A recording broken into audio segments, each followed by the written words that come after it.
Namaste all of you. मागील व्हिडिओमध्ये आपण मार्जिनल कॉस्टिंग म्हणजे काय आणि कॉन्ट्रिब्युशन कशा पद्धतीनं कॅल्क्युलेट केलं जातं हे आपण बघितले आहे. आज या व्हिडिओमध्ये आपण पी व्ही रेशो म्हणजे काय, त्याचे फॉर्म्युला कोणकोणते आहेत, कशा पद्धतीनं पी व्ही रेशो कॅल्क्युलेट केला जातो, मार्जिन ऑफ सेफ्टी म्हणजे काय आणि B E P sales break even point sales म्हणजे काय आणि त्याचे फॉर्म्युला कोणते आहेत ते आज आपण या व्हिडिओमध्ये बघणार आहोत. तर सगळ्यात पहिला या ठिकाणी दोन प्रकारचे कॉस्ट आपल्याला बघायला मिळतात, व्हेरिएबल कॉस्ट आणि फिक्स्ड कॉस्ट. जे कॉस्ट बदलतात, जसं प्रोडक्शन वाढलं की कॉस्ट देखील बदलतं, जास्त वाढतं किंवा कमी होतं, त्याला आपण व्हेरिएबल कॉस्ट असं म्हणतो. आणि फिक्स्ड कॉस्ट जे कॉस्ट बदलत नाहीत, स्थिर असतात, ते फिक्स्ड कॉस्ट. तर यामध्ये व्हेरिएबल कॉस्ट आणि फिक्स्ड कॉस्ट हे पर्सेंटेजमध्ये कॅल्क्युलेट करणे म्हणजेच याला आपण पी व्ही रेशो असे म्हणतो. किंवा कॉन्ट्रिब्युशन जे आपण कॅल्क्युलेट केलेलं मागील व्हिडिओमध्ये, कॉन्ट्रिब्युशनच्या पर्सेंटेजचा भाग कॅल्क्युलेट करणे म्हणजे P V ratio. P V रेशोला आपण प्रॉफिट व्हॉल्यूम रेशो असं म्हणतो. तर या ठिकाणी फॉर्म्युला आपण बघू शकतो. पहिला आहे contribution per unit divided sales per unit into 100. बघा, हा फॉर्म्युला आपण यूज करू शकतो. किंवा सेकंड आहे total contribution divided total sales into 100. शक्यतो हा फॉर्म्युला जास्त यूज केला जातो. त्यानंतर तिसरा फॉर्म्युला आहे sales minus variable cost divided sales into 100.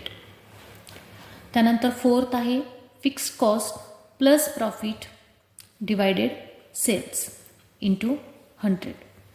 आणि पाचवा जो फॉर्म्युला आहे तो 1 minus variable cost divided sales into 100. तर अशा पद्धतीनं फॉर्म्युला यूज करून आपण पी व्ही रेशो कॅल्क्युलेट करू शकतो. या ठिकाणी एक एक्झाम्पल आपण बघू. Find out P V ratio.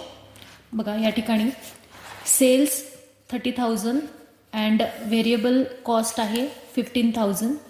तर आपण कशा पद्धतीनं पी व्ही रेशो कॅल्क्युलेट करतो. सगळ्यात पहिलं आपल्याला कॉन्ट्रिब्युशन फाइंड आउट करून घ्यावं लागेल.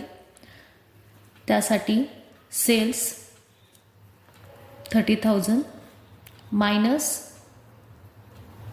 व्हेरिएबल कॉस्ट 15,000 मायनस केल्यानंतर 15,000 जे शिल्लक राहतं ते असणार आहे कॉन्ट्रिब्युशन.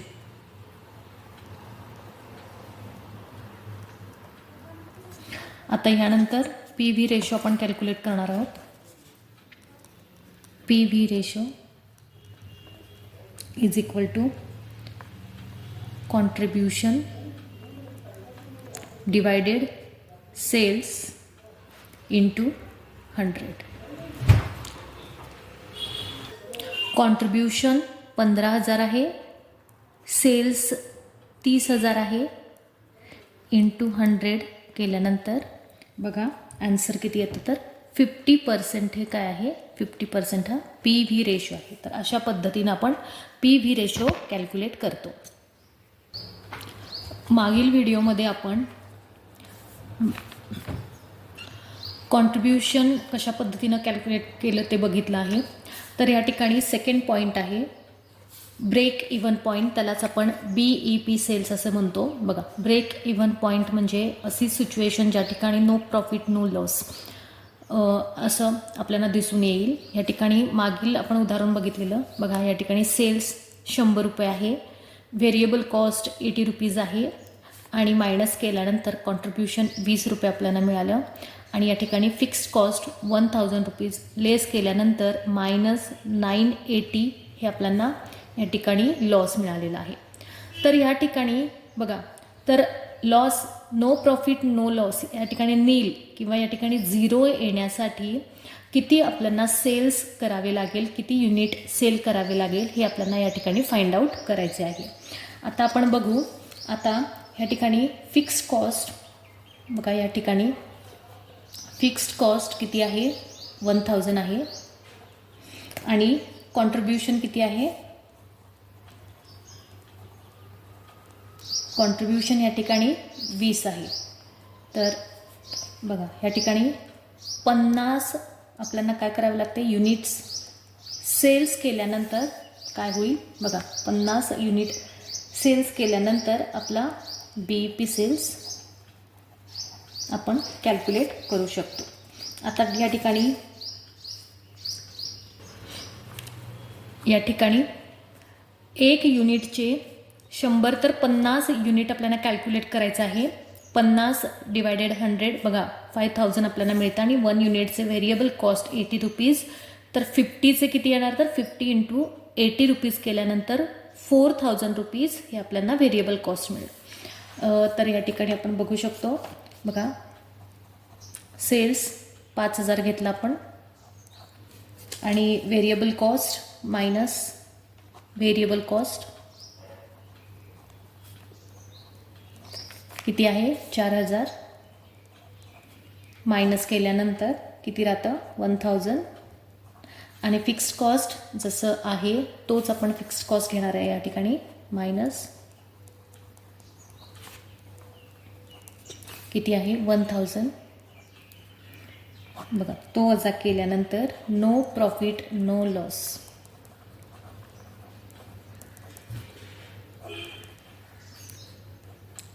बघा ह्या ठिकाणी BEP सेल्स आपण या ठिकाणी अशा पद्धतीनं कॅल्क्युलेट करू शकतो. तर या ठिकाणी break even point BEP sales त्याचे आपण फॉर्म्युला बघू. तर पहिला फॉर्म्युला आहे total fix cost divided contribution per unit. Second आहे total fix cost divided contribution per unit into sales price per unit. तिसरा आहे fix cost divided contribution into sales price. आणि चौथा फॉर्म्युला आहे total fix cost divided PV ratio.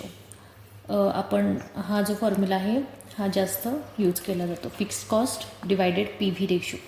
हे आपण calculate केल्यानंतर आपल्याला BEP जो काही सेल्स आहे तो आपण या ठिकाणी कॅल्क्युलेट करू शकतो. या ठिकाणी तिसरा जो महत्त्वाचा पॉईंट आहे तो आहे मार्जिन ऑफ सेफ्टी. तर excess of actual sales over BEP sales. जो काही ॲक्च्युअल सेल्स आहे तो ब्रेक इव्हन पॉईंटपेक्षा जास्त आहे व जेवढं जास्त आहे त्याला आपण मार्जिन ऑफ सेफ्टी असे म्हणतो.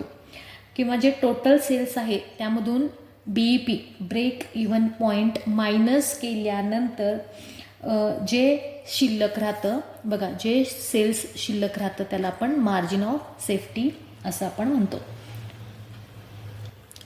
तर आजच्या लेक्चरमध्ये आपण बघितलं की कशा पद्धतीनं PV रेशो कॅल्क्युलेट केला जातो, ब्रेक इव्हन पॉईंट म्हणजे काय आणि त्याचे फॉर्म्युला आपण वेगवेगळे बघितले आणि मार्जिन ऑफ सेफ्टी त्याचा फॉर्म्युला आपण बघितला.